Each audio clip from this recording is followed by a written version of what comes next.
Na verdade, já que os fundamentos se transtornam, o que pode fazer o justo?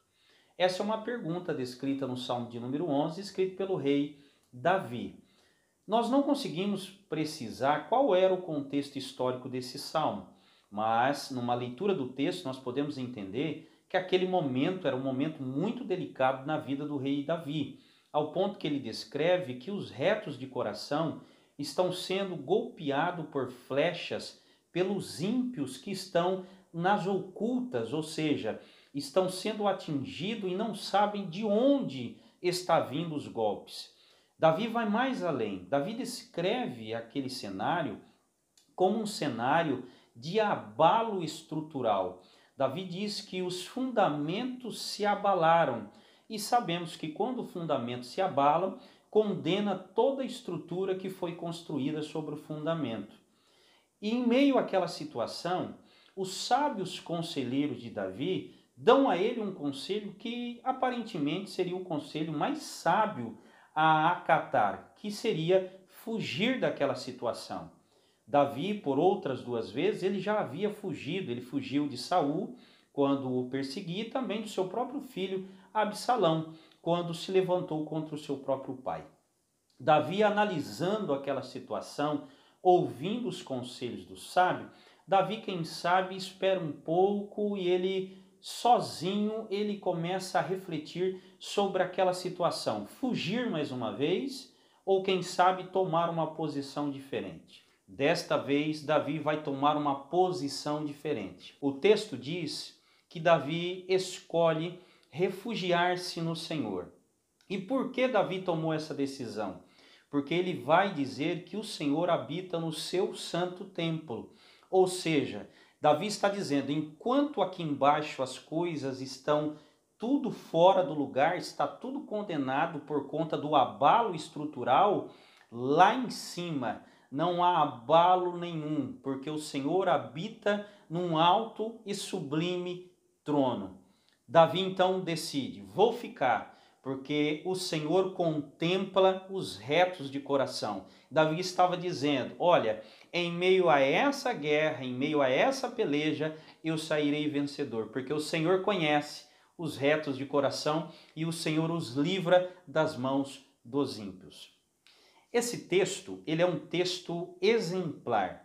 Às vezes, fugir é um bom remédio, mas ter um ato de fuga continuada é sinônimo de incredulidade. Mediante ao cenário estrutural abalado que nós estamos vivendo, cenário político abalado, nós estamos vendo os piores momentos políticos existenciais. Por que nós estamos vendo isso agora? Porque agora existe uma oposição que quer trabalhar com a lei da verdade. E quando a verdade aparece, você consegue enxergar a inverdade que estava diante dos nossos olhos. Sabe por que você não via nada antes? Porque tudo era o mesmo cenário. Mudava o ator, mudava o personagem principal, mas o cenário sempre era o mesmo. Hoje não. Você está conseguindo enxergar o que estava por detrás desse cenário. Você observa que a justiça declara justo aquilo que é injusto, e aquilo que é injusto, a justiça está declarando justo. Quando você olha para o âmbito religioso, você não vê muitas diferenças daquela que nós estamos presenciando no âmbito político. Nós estamos vendo diariamente líderes sendo presos por abuso sexual. Nós estamos vendo líderes que não se preocupam, em meio a um cenário pandêmico, a entregar uma cesta básica sequer a uma família carente ou procurar descer no meio dos seus liderados para saber quem precisa de alguma coisa.